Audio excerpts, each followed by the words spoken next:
It's Huluween on Disney+. Watch frightful family favorites like Hocus Pocus and Tim Burton's The Nightmare Before Christmas on Disney+. I am the Pumpkin King! Then take the terror to 10 with a thrilling new remake of The Hand That Rocks the Cradle, Scream, and more with Huluween on Disney+. All these and more streaming this Halloween season with Hulu on Disney+. Bundle subscription required. 18+. Select Hulu content via Disney+. Additional content on Hulu app. Terms apply. Visit disneyplus.com/Hulu for details. Ford was built on the belief that the world doesn't get to decide what you're capable of. You do. So ask yourself, can you or can't you? Can you load up a Ford F-150 and build your dream with sweat and steel? Can you chase thrills and conquer curves in a Mustang? Can you take a Bronco to where the map ends and adventure begins? Whether you think you can or think you can't, you're right. Ready, set, Ford. This is True Spies, the podcast that takes you deep inside the greatest secret missions of all time. Week by week, you'll hear the true stories behind the operations that have shaped the world we live in. You'll meet the people who live life undercover. What do they know? What are their skills?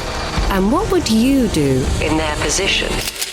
I'm Rhiannon Needs, and this is True Spies from SPYSCAPE Studios. Foxtrot in Kandahar, Part 1. Snakes and Lightning. It's early morning in Washington, D.C. A CIA officer, freshly home from his latest overseas assignment, sits outside a cafe opposite a looming brutalist block of concrete and glass. Patiently, he waits. I was technically on leave at that moment, but I had gone over to the FBI headquarters. I was going to be meeting a friend of mine and a former colleague from the last station that I had just served at and just returned from, who was escorting a foreign delegation to the FBI for briefings on, of all things, the threat of international terrorism. It's a topic at odds with the mood on the street around him. It is a truly glorious morning. The weather was absolutely gorgeous. It was one of the most beautiful September days you can have. And so, early for his appointment, the CIA officer savors these few moments in the sun, knowing that soon he'll be swallowed up by the J. Edgar Hoover building. So I was sitting there just sipping on a cappuccino, just marveling really at what a beautiful day it was. You know, as I sat there waiting for my friend Frank and the delegation to arrive. A few minutes later, a van pulls up. When the doors open, the pleasing babble of Spanish pours into the street. The voices are immediately familiar. I went over across the street and met with Frank and the delegation and said our hellos, and it was nice to see everybody again, and it was really a good atmosphere. You know, it was nice being together with these guys. They bring the rapturous atmosphere of reunion with them as they head into the lobby of the FBI headquarters. We all had to get our badges, you know, go through the normal things you go through when you're going into a facility like that. And then we went on up to floor where their ops center is, and that's where we were going to get the briefing. The men continue to trade jokes and jibes as they settle around a conference table. By this time, it's getting close to 9 a.m. The floor should be easing into the focused hum of a new workday. But somehow, something about the scene feels off. The guy that we're supposed to meet, Frank's FBI colleague, wasn't there. You could tell something's going on. It seems to be a little bit of confusion and not chaos, but just some stuff going on there. FBI staffers flit past with furrowed brows. Phones ring and ring. And then someone comes over to us and explains that there's been a plane that has hit a building in New York, and I think they said the World Trade Center. The first thought that comes to mind is of a terrible accident. A small passenger plane somehow strayed from its course. The men are told that there will be no briefing today. We took the delegation down to the cafeteria because we really didn't know what else to do at the moment. So we go down, by the time we get down to the cafeteria, we walk in and there's some FBI employees who are all there. They're looking at the television mounted on the wall, and that's where we realize what has happened in New York. We can see the Trade Center, you know, on fire and smoke billowing out. And we knew instantly that, whoa, this was not some little plane that had crashed into the building, but it was a major aircraft. In the shocked silence, he grasps around for some kind of explanation. The first plane could have been unlikely, but maybe it was some kind of accident, or it could have been the pilot decided he was going to commit suicide and take the aircraft with him and the passengers with him. Not likely, but possible. But at 9:03, a terrible clarity descends on the room. When the second plane hit, that instantly changed everything. I knew instantly, boom, we're under attack. All over the world, people are watching these profoundly distressing images. But few can be better placed to understand them than the men and women gathered in this canteen. I knew also at the same moment that was Al-Qaeda. That Al-Qaeda had done the attack. Fit in with the pattern of the other previous attacks they've done. They like to do things simultaneously. And there'd been a lot of indications that something big was going to happen. And of course, everyone was working, trying to figure out what that could be. So it all came together for me instantly that, okay, this is it. This is the attack that we've been worried about. In all of his career, all of his life, he has never seen anything approaching this magnitude. We're standing there for some time watching this. I'm just thinking of the horror that these people went through, both on the aircraft, but also in the buildings. And I was just filled with hate and outrage at what had been done. I thought it was probably going to be a war. Didn't know for sure what the details were going to be, but I knew that this would be a major undertaking. As a styrofoam cup of coffee goes cold on the table in front of him, another understanding arrives. Clear as the late summer sunlight that he was basking in not an hour before. I wanted and had to be, literally felt I had to be part of this response. I actually felt kind of like fate had just tapped on my shoulder and said, hey, this is for you, guy. And it was a factor of vengeance there, that I wanted to avenge this. And I wanted also to, of course, prevent it from ever happening again. Over the coming days and weeks, this man will throw himself headfirst into a quest to answer destiny's shoulder tap, to play his part in a conflict that is taking shape before his eyes. Already, he has had a long and dazzling career. But it is this chapter, above all others, that will burn bright in his memory for years to come. And now, you are about to share in those memories too. Without further ado, it's time for you to formally meet this story's true spy. My name is Duane Evans. I'm the author of Foxtrot and Kandahar, a memoir of a CIA officer in Afghanistan at the inception of America's longest war. The road to the sun-baked valleys of Afghanistan will be long and dangerous. But already, Duane Evans is moving towards his destination, one footstep after another. In one sense, that journey begins right here, on the morning of September the 11th, 2001. But in another sense, Duane has been walking towards Kandahar for his entire life. I was born in Georgia. I really was raised in New Mexico. That's where I still consider home, my home state to be New Mexico. In Albuquerque, New Mexico, Duane Evans grew up listening to the war stories of his formidable father. Hear about the greatest generation. Well, he certainly was a member of that generation. He, born in rural Georgia, raised during the Depression. Then when the war breaks out, World War II, he joins the Army, earned campaign ribbons in, you name it, Normandy, the Ardennes, the Rhineland, across the bridge at Remagen the day before it collapsed. After the war, Evans went to college, got his degree, and rose to the rank of officer in the military. Just in time for America's next conflict. Fought in the Korean War as a tank company commander, combat decorations there. But then he ended up resigning at some point after that and went into federal law enforcement. In fact, became the National Director of Law Enforcement for the U.S. Forest Service before he had retired. For the young Duane, his father's polished boots must have seemed impossible to fill, and yet he never even considered another path. My father was such a huge influence on me. I did follow in his footsteps. In fact, I got a degree in police science with the idea that I was going to go into federal law enforcement. And I also went through ROTC, as my father had, and was commissioned regular Army into the Army. I actually was commissioned into the military intelligence branch, although I later would also serve in Special Forces. In 1980, Duane transferred into the Army's much-storied Green Berets, or Special Forces. It was here that he developed a skill set that would serve him for decades to come. The Special Forces, one of their major work areas, if you want to call it that, is unconventional warfare. And what that involves is the idea of working with indigenous forces. In other cases, it's more for supporting guerrilla movements against an established government. This is part of the whole unconventional warfare thing. Training for admission to the Special Forces is a famously demanding process, one that culminates in a notorious exercise known as Robin Sage. In this simulation, an armed conflict rages in North Carolina.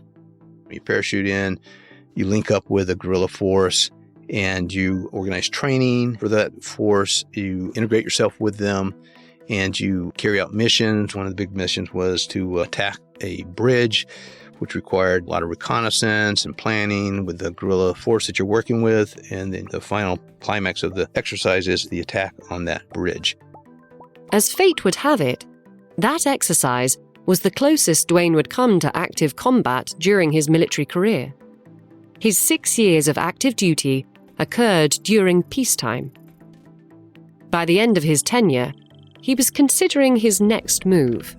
And my dad actually pointed out in the ad in the Army Times, he said, "How about this outfit?" And it was CIA. And they were advertising for operations officers. So I applied to the agency based on my father pointing out that ad. And I, lo and behold, managed to get hired.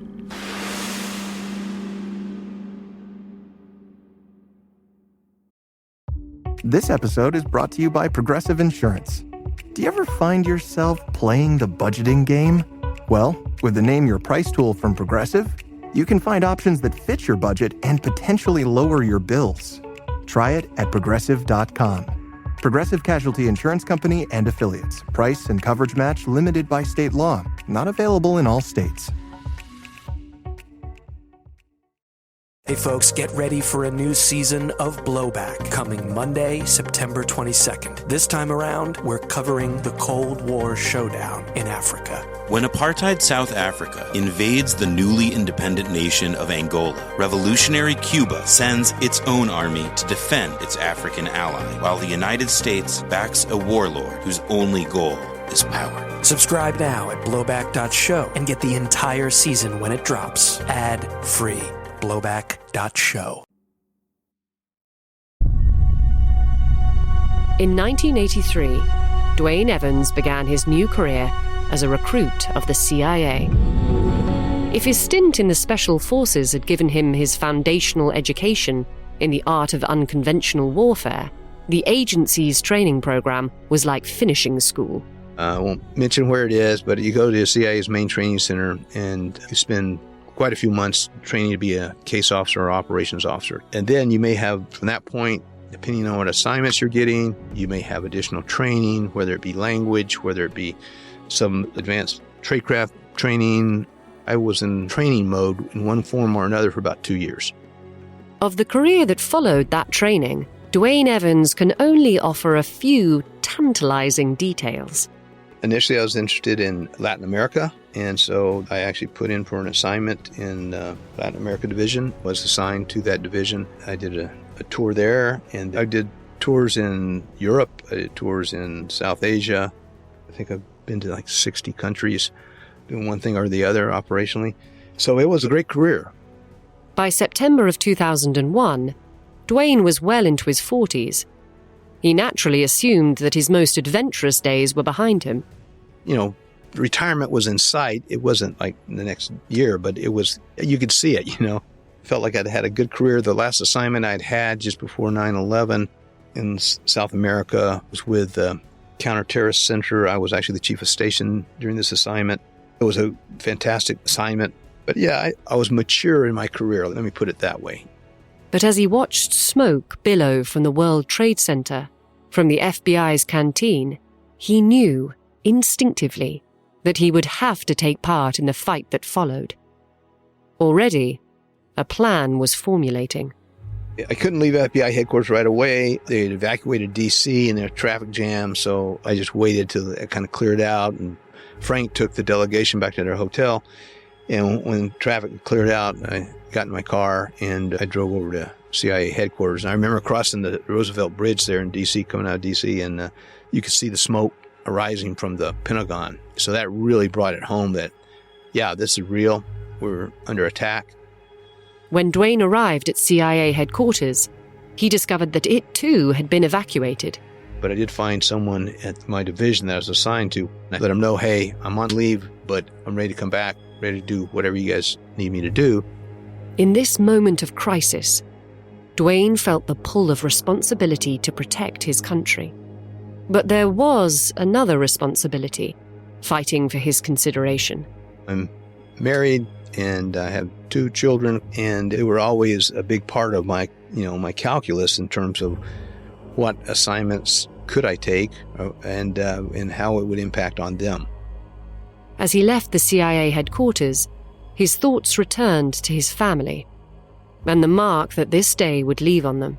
I decided I'd pick up my son from school. It was chaos over there, All the parents did the same thing I did. So picked up my son, and he'd heard about it, but he didn't really understand exactly what had happened, and he was in middle school at that point. And I tried to explain it to him in a way that I thought he could process it and understand it. And then, of course, once we got to the apartment, he saw on television, that's the first time he actually saw the videos they were, of course, showing constantly of the towers falling. Through his son's eyes, Duane saw the fabric of a comfortable American life, ripped to shreds. Duane understood that this would be a whole generation's watershed moment.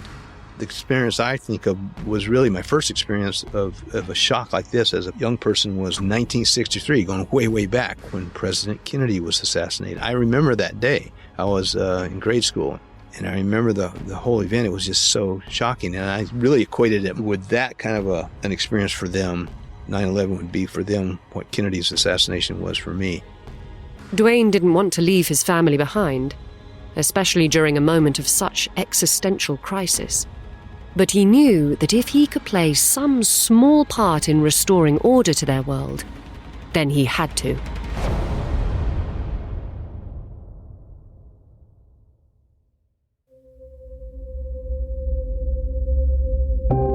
In the chaotic days that followed 9/11, CIA Case Officer Duane Evans returned to agency headquarters and declared himself ready to join any mission destined for Afghanistan. The reason we're focused on Afghanistan, of course, is because the leadership for al-Qaeda is located in Afghanistan. We want to destroy al-Qaeda. That is the mission. But weeding out this terrorist organization would not be straightforward. In Afghanistan, al-Qaeda enjoyed protected status from the ruling Taliban. Al-Qaeda was the target, and our goal was to destroy al-Qaeda so it could never carry out attack against the U.S. again. Taliban, on the other hand, wasn't really in our crosshairs at that time, but it was an important factor because, there were negotiations going on or diplomatic efforts with the Taliban to get them to round up al-Qaeda, turn them over to us. But they didn't choose to do that. They chose to ally themselves with al-Qaeda, which meant to get to al-Qaeda, we basically had to go through the Taliban. As the nuance of this situation revealed itself, a plan, mandated from the very top of the U.S. government, began to take shape. President Bush, his preference was that our response in Afghanistan not be to send in conventional forces. He saw what happened when the Russians got entangled in Afghanistan when they went in 1979. They were there 10 years, and it turned into a disaster for them. And so he was looking for another option, basically. How can we get al-Qaeda without committing a large number of forces there? And the plan was basically developed by Counterterrorist Center to combine forces with special forces with the goal of using Afghan fighters to be our surrogate forces on the ground to go after al-Qaeda. And we would support them with all the materials that they would need and intelligence and even air support, which was critical to do this. So that way we kept a very, very small American footprint on the ground, just small teams of CIA and special forces, and work with the Afghan fighters to do this. With the plan being to keep American presence in Afghanistan to an absolute minimum, Duane would need to make a strong case for his inclusion. When I was trying to get on these teams we were putting together and going to be sending into Afghanistan, my selling points to them was I've been in charge of things before. I was a former chief of station, I was platoon leader, I was Special Forces qualified. But the other thing I threw in there was, hey, and I also speak Farsi. As part of his training for an earlier tour, Duane had learned to speak Persian, or Farsi. In Afghanistan, there's a number of languages they speak, but one of the languages they speak there is Dari, which is basically the Afghan Persian. Another selling point was his absolute determination. Duane spent the days after 9/11 hunting down anyone who might be able to bring him into the fold. The first team that was going to deploy was a team we call it the NALT, the Northern Alliance Liaison Team, later codenamed Jawbreaker. Jawbreaker's job would be to support the Northern Alliance, a militarized collective of various minorities that already held territory in northern Afghanistan and had experience fighting the ruling Taliban. If Duane could get assigned to the NALT, he would be headed to the thick of the action. And it was led by a guy named Gary Schrone. He was taking the first team out. And I picked this up after a few days back at headquarters when things were being sifted around. And I managed to track him down, said, hey, Gary, listen, I'd like to be on your team. Gave him a kind of quick rundown on my background. And he got back to me the next day, said, yes, looking good. Told me to go ahead and start getting some gear together. But he told me, he goes, you better hurry because I don't know, they're talking about moving our deployment up. I said, okay, great. Well, lo and behold, that very day, that night, I guess it was, Gary got notified they wanted them to go ahead and deploy. And so they left the next day without me. After getting so close, it was back to square one. Duane had no choice but to redouble his efforts. So after that, that's when I joined CTC Special Operations, which was putting together the other teams and supporting Gary's team, the NALT.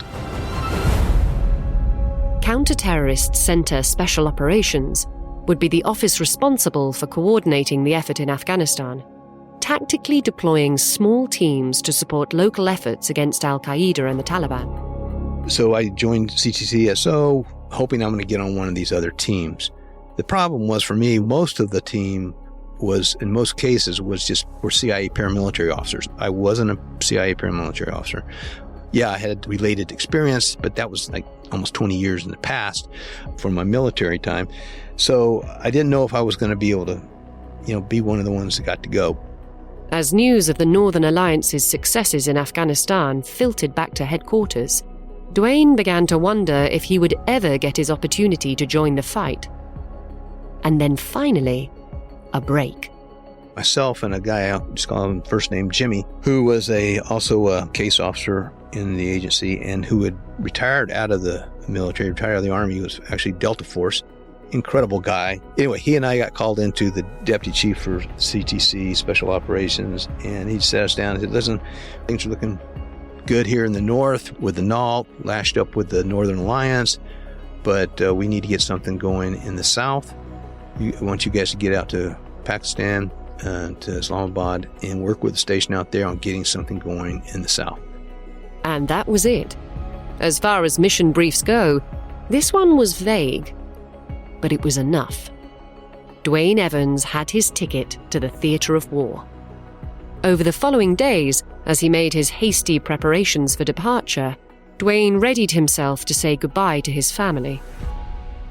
I had to tell my wife what was going on and that I was going to be heading out. And I just told her just to make my peace with her. I said, listen, if something happens to me, just know it was because I wanted to do this. I believe in this. And I just wanted her to have that. If, God forbid, something bad did happen. And Duane had to be realistic. There was every chance that something bad would happen. He was heading into the unknown. It was kind of hard to define all the risks because it was really kind of an unknown activity that we were getting involved in. Now, Nault and the guys up there with the Northern Alliance, they were now well into it with them. So we knew from our communications with them what was going on up there. We knew there was a dangerous situation, there was fighting going on, all the risks that comes along with that. But of course, I was going south, and there was no Southern Alliance that we could join forces with. So we didn't really know what form that was going to take for sure. That was still a canvas waiting to be painted, so to speak. So much of Duane's mission remained unclear. But one thing that he knew for certain was that any attempt to control the southern part of Afghanistan would have to involve the historic city of Kandahar. When you talk about the South, really the key thing about the South was Kandahar.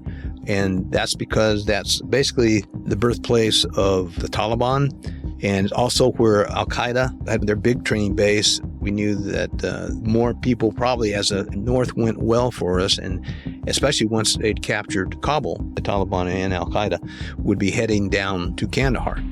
And so it was important to get in there because that's where they're going to be coming, and that's where we would find them. In October 2001, Duane and Jimmy departed from Dulles International Airport and made their long and circuitous journey to Islamabad in Pakistan. It was here that their mission would take shape. Islamabad Station, up to that point, up till 9/11, it had been what we call the station in exile for Afghanistan, because we didn't have a station in Afghanistan. And so they were responsible for all intelligence activities in Afghanistan, whether that be intel collection or whatever it might be. So when 9/11 happened and CGC Special Operations was formed up and put in charge of what we did in Afghanistan, it kind of changed the dynamic in terms of responsibilities. They were not in charge like they used to be. It was into this shifting power dynamic that Duane and Jimmy arrived, like ambassadors for the new regime.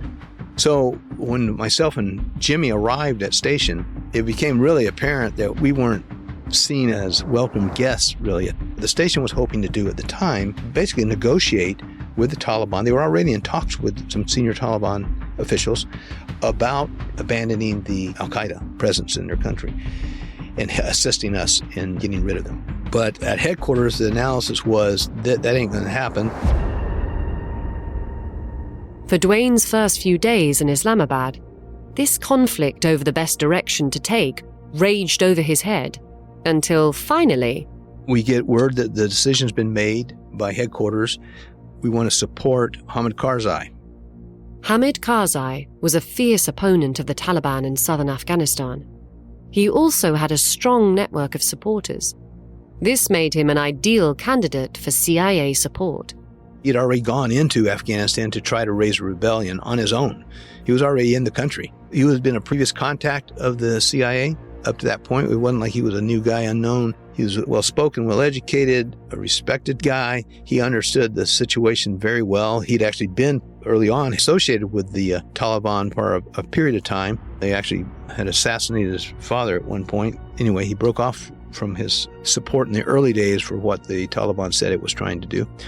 And so he was a critical person to ally ourselves with.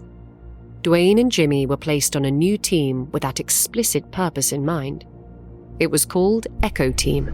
An officer who was serving there in Pakistan, paramilitary officer, Greg. Greg was made the team leader for Echo Team, and Greg, Jimmy, and myself were the first three members, and we traveled down by Pakistani military aircraft down to Kobabad to start setting up a base to begin planning, working with Karzai and his fighters in Afghanistan.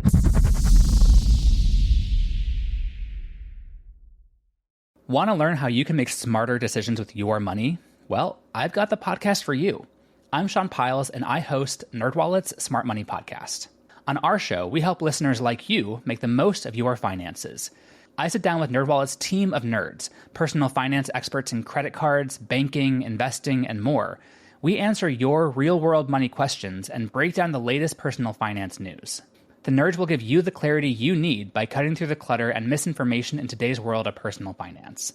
We don't promote get-rich-quick schemes or hype unrealistic side hustles. Instead, we offer practical knowledge that you can apply in your everyday life. You'll learn about strategies to help you build your wealth, invest wisely, shop for financial products, and plan for major life events. and you'll walk away with the confidence you need to ensure that your money is always working as hard as you are.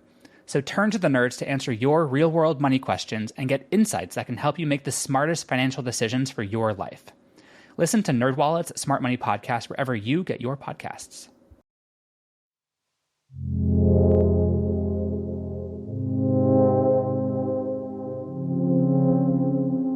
When Duane and the rest of Team Echo arrived in Jacobabad, in the south of Pakistan, the man of the hour, Hamid Karzai, was nowhere to be found. He was in Afghanistan, and he very quickly got ready to get run over by Taliban who were cornering him and his fledgling force that he was trying to raise. And so we had to get him out of there. And so Jimmy and Greg and the SEAL team flew in one night, dark night, and actually extracted him and brought him back to Jacobabad. And the night that they arrived was when I first met him. As the SEAL team bundled Karzai off a fixed-wing aircraft, Duane got his first glimpse of the leader on whom Team Echo's success depended. He walked past me. I recognized him even in the dark. He had his hands kind of clasped in front of him, almost like a prayer. And he nodded to me as he went by and said, hello. He just struck me as a religious figure. And the idea that this guy had just gone into Afghanistan to try to raise this rebellion against the Taliban, but he seemed so gentle and meek at that moment. It was just kind of an interesting first impression of him. Over the days that followed, Duane would have the opportunity to build on that first impression. He was assigned to be Karzai's point person, as preparations for the next phase of his rebellion got underway. And so I actually got a room right beside him, and I had a lot of contact with him during those few days. I got to know him quite well, and frankly, I really liked the man. And I really think I don't know anybody who didn't like him. And I thought he was the right guy for the job. He had a huge task in front of him, no question. But he had already demonstrated his courage. I mean, he'd gone into Afghanistan on his own, trying to raise his rebellion. He was the perfect guy, perfect choice for this mission that we were trying to accomplish. Team Echo would do anything they could to assist Karzai in his fight against the Taliban. So Echo's plan was to get Karzai, get his senior elders that we had now had there in Jacobabad, plan out the campaign. A special forces team came down and joined us. We began planning for the insertion. It was going to be an air insertion by helicopter into Afghanistan with Karzai in tow. Duane and the rest of Team Echo would be there on the ground, alongside Karzai, as he raised an army and went to battle with the Taliban. This was the purpose he had been waiting for. We were really fully 120% into this plan, into getting into Afghanistan, and we were all on the same sheet of music. We all felt the same. We wanted to get in there and get going on this. Finally, the day of departure arrived, and Duane was ready for it. The day we're getting ready to leave, so we're literally loading our gear, loading our rucksacks up on the back of a truck and getting everything ready to go. And Greg had gone off to meet with the Special Ops Wing guys who were going to infill us in to coordinate the final stuff. He comes back and he comes over to me and he said, hey, listen, bad news. We got too much gear, got too many people.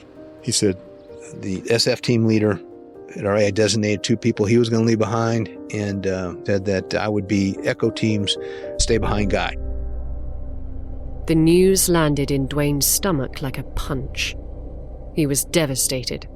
I mean, we're literally on the verge of getting on the aircraft to go. We're all ramped up to do it.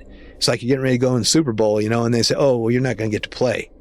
Greg promised that Duane would be on the first supply flight into Afghanistan to meet them. But Duane was experienced enough to understand that in this environment, plans could change on a dime. As the rest of Team Echo climbed aboard a truck, he headed back to camp, deflated. Went back and actually went right away and over, found Karzai and told him goodbye. Told him, hey, I'm not going to be going in with you, but hopefully I'll be meeting up with you a little bit later down the road. And say goodbye to him. Duane's suspicion that this may be farewell turned out to be a prescient one. The very next day, he received a secure line call from headquarters. They tell me that they want to set up another team. This would be Foxtrot team. And they wanted to go in to support this guy named Gul Aga Shirzai. And Shirzai was another Pashtun leader who had fought the Russians back in the day. At that point, he had moved a force not too far over the border into Afghanistan, but he had raised a small force, and the agency had actually, supplied arms to these guys, and they wanted to put a team with them. They wanted me to be the team leader, and they wanted us team to be joining with them in 5 days. A plane was sent to bring Duane back to Islamabad, where he could rapidly begin preparing for his new assignment. This, in itself, would be no straightforward exercise. The problem was, there was a lot of problems. One, there really wasn't a team. There was me. There was no SF team. For the time being, Duane had only one teammate, a fellow CIA officer by the name of Mark. And unless things changed rapidly, they would be heading into enemy territory drastically under-resourced. We had no comms. We had no commo gear. Mark didn't even have a weapon. I had my AK and a Glock that had been assigned to me from the Echo team. Mark had nothing. And the station had given out all its weapons, but they did another search and figured out they actually had one more. I think they had a Brownie high-power 9mm handgun. Didn't have a holster for it, though, and they didn't have any ammunition at first. We had to tear the place apart to find a box of 9mm for his handgun. Duane was told that a 12-man Special Forces team would be sent to join Foxtrot at the earliest opportunity to provide vital military assistance. That would solve at least one of the issues he was staring down. The comms problem was the biggest problem because we had to have a means to communicate with the world, so to speak. So finally, I found out that there was a team of special ops guys, 2 guys, that were there at the embassy in Islamabad, and they had the comms equipment, the hardware that we needed, and it had the right software. There was only one catch. They said, for you to have this equipment, the 2 special operators, Mike and Gary, they said, we got to come with it. And that was okay with me. I'd love to have them. But trouble was, since they would be going into a different country, they had to get Rumsfeld, who was Secretary of Defense at the time, they had to get his signature. He had to sign off on them deploying into Afghanistan with us. Time was running out, and so Mark and I went down to Jacobabad without them. And they were going to try to get them there before we deployed. We also did get an SF team to join us there at the last minute at Jacobabad. So literally the same day we deployed, the 2 special operators, Mike and Gary, came down, and so they were able to deploy in with us. It was all rather last minute, but Duane's mission was finally becoming a reality. His final order of business, before deployment, was an intelligence briefing on the task ahead. They give a pre-infiltration briefing to describe what the threat situation is. Based on all sorts of intelligence, they had estimates of the number of fighters. I'm talking about Taliban, Al-Qaeda fighters, and also other issues like landmines left over from the Soviet days. And there were a ton of them in different parts of Afghanistan. Of all the possible dangers that he might encounter, it was the prospect of this that most terrified Duane. I hate the idea of landmines. I hate the idea of artillery, and I hate the idea of landmines. It's like lightning and snakes to me, the military equivalent of that. Now, Echo Team, I was so relieved when I thought I was going in with Echo Team, and the briefing said, the area we were going to didn't have any concentrations of landmines. And so that was great. But then when it turns out, when the Foxtrot team turns out, because we were now going into Kandahar province, is where we'd be going, the map looked like it was shaded red, the areas that we were going to be in. In other words, there would be snakes everywhere. So that was an eye-opener, and it did educate us to what the threat level was, the number of forces that were still in the Kandahar area. Fully briefed on the scale of hostile forces awaiting them, Team Foxtrot was finally ready to deploy. It was the 19th of November. Turns out we had to change our plans a bit because, again, last-minute change. Originally it was going to be, we've been planning the whole 12-man SF team that was with us would be going. But then, kind of at the last minute, 5th Special Forces decided they didn't want the whole SF team to go in. Apparently, they wanted at least 500 guerrilla fighters on the ground before they committed a team. So they wanted us to go in first and figure out how many fighters there actually were, and if there were enough fighters, they'd bring the rest of the team in. This meant Duane would be heading into hostile territory with just a skeleton crew of 3 Special Forces men to protect him. Far from ideal, but at this stage, he was determined to press ahead, whatever the risk. As night fell, Team Foxtrot prepared for departure. So we went down to the airfield that was near where we were bivouacked, and loaded up on these MH-53s. It was interesting because it was, pitch black. We were in blackout conditions, and I unwisely had packed away my night vision goggles in a place in my gear that I couldn't reach when I was sitting in the aircraft. We were crammed in there, and we couldn't really move around very much. When they touched down in Afghanistan, it would be essential that Team Foxtrot move as quickly as possible to minimize the risk of attack from any local forces. They had been drilled on the plan over and over. The helicopter pilot plan was, sure as I had set 3 fires that would help point him to where he's supposed to put down the helicopter. And of course, I couldn't see outside, so I couldn't see what was going on, but I could tell from the movements of the aircraft that they must have spotted it, and we were landing, coming down, and it was a little bit wobbly coming down. We kind of touched down, but then he lifted back off again, came down again the second time, and that's when it was like, okay, go, everyone get off the aircraft. And so we did. We all exited to, the rear of the aircraft on either side.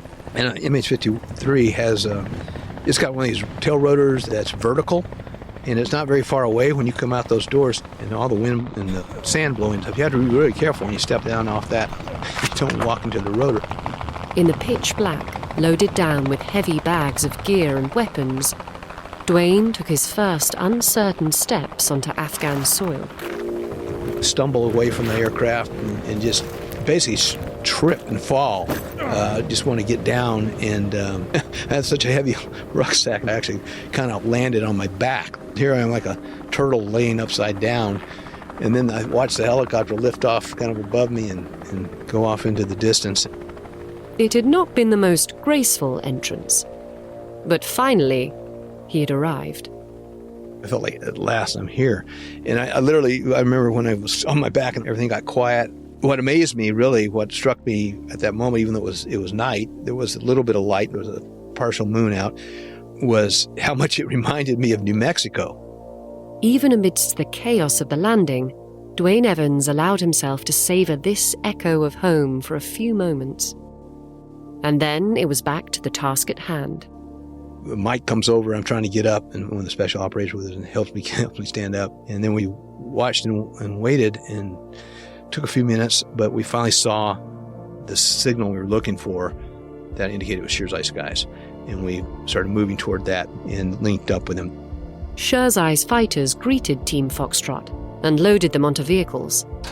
In convoy, they drove a short distance to Shirzai's base camp. For the first time, the true vulnerability of their position dawned on Duane. We're basically, at that moment, we were totally at the mercy of whoever was in that camp. We could only go by Shirzai's word that everybody in there was vetted and that these guys were not either Taliban or Al-Qaeda affiliated people. As the trucks pulled to a stop at the camp, Duane tried to take in what he could in the dark. Where we got out of the trucks, I did notice that when we went up the trail, our little house that we were going to stay in, this mud house, was up a little hillside. And there were little campfires around the trail going up the hillside with little groups of Afghans kind of squatting around these fires. And so we come walking through there, and I noticed that this one group, they're sitting there and they're really looking at us. They were looking at us like very warily. So we kind of tromped right past them. Hardly the hero's welcome that Foxtrot might have hoped for. With trepidation, Duane and the team continued up the trail and were led into a humble mud hut. When we walk in, there's this carpet on the floor. There's a whole bunch of guys around it, AK-47s laying around. And one of them stands up, walks over to me, and through an interpreter, Shirzai introduced himself to us. In the flickering low light of the hut, Duane gets his first impression of the large, imposing man that he is to go to war with. He welcomes us. He says he's prepared a meal in our honor, and these are his lieutenants that are sitting around the carpet. And we sit down, and before we have the meal, he makes a little speech about how he is so glad we're there, but also that he hates the fact that his country is being used as a base for Al-Qaeda. And he said he wanted to convey his condolences to the American people about what had happened on 9/11. It wasn't much to go on, but Duane knew that he would have to put his trust in the man. He looked the part, let me put it that way. In fact, these guys all looked to me when I walked in there. You might have mistaken them for Taliban, the way they were dressed and the way they looked. You know, everyone's big beards, all the kind of the classic look you think of when you see things about the Taliban and all this. And so they looked the part, but they were our allies. And yet, as the night wore on, Duane came to realize that the same could not be said of everyone they had encountered since their arrival to Afghanistan. Remember the group sat round the fire, who had watched Foxtrot arrive with barely contained contempt? We would learn later that that group was actually a Taliban group that had come in to supposedly negotiate a surrender of their garrison, which was just up the mouth of the Shinray Valley. Well, they didn't surrender, and they left after having seen us. The whole goal there was to keep our presence secret so that the bad guys didn't know we were there at all. And so within an hour of us landing, you know, Taliban forces, at least there in that area, knew that Americans were on the ground. Welcome to Afghanistan, Duane Evans. Cover well and truly blown. Coming up in part 2 of Foxtrot in Kandahar. I was in this open piece of ground there in Toctapul, and all of a sudden this mob of Afghan fighters comes around the corner, and they were all agitated. It was really a kind of an alerting scene. Duane continues on the treacherous road to Kandahar. Everything went into slow motion. You know, these guys that are struggling for the gun, but the guy is really fighting hard. And the enemy shows its unflinching face. Suddenly I hear this little noise. There's a little like fizzing sort of sound almost. Then within seconds, there's this series of explosions right very close to us.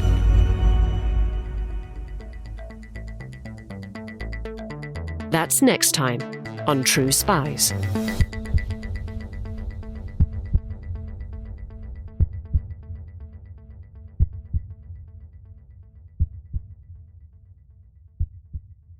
Disclaimer. The views expressed in this podcast are those of the subject. These stories are told from their perspective, and their authenticity should be assessed on a case-by-case basis. If you're enjoying this podcast, please click now to give it a 5-star rating or leave a review. Ratings and reviews help people discover the podcast and help us bring you more great stories. And if you have some time, why not forward the podcast to a friend? I was back in this little command post that we had in the village of Toctapul. Khalid came over to me and said, "Hey, they've captured an AQ guy at the roadblock. They need somebody over there." Duane follows Khalid into the quiet village. This mob of Afghan fighters comes around the corner. They had the prisoner with them, and they were just dragging him along. And by the time I figured out who's who in this and see this guy in the middle of this little mob of guys, he's looking right at me. For the first time, Duane looks directly into the enemy's eyes.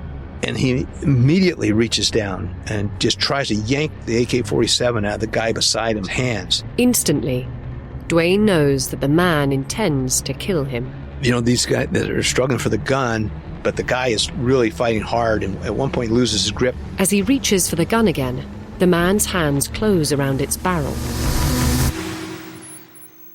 True Spies from SPYSCAPE Studios. Search for True Spies wherever you get your podcasts.